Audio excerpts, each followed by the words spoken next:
Rahmat datang membawa cahaya. Kita bangkit untuk berbagi bahagia, menggapai berkah di jalan yang mulia.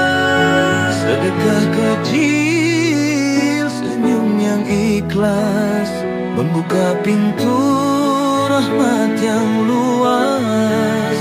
Langkah ringan menuju masjid suci, doa tulus mengalir dari hati.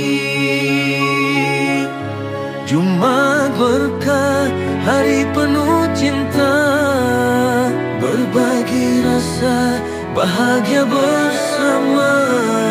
Sedekah ikhlas, doa tak bertepi, jalan menuju surga ilahi. Sapa ramah pada saudara sebangsa, menyatukan jiwa dalam harmoni yang indah. Lapar terhapus oleh tangan yang peduli, hati yang lapang, dunia terasa damai.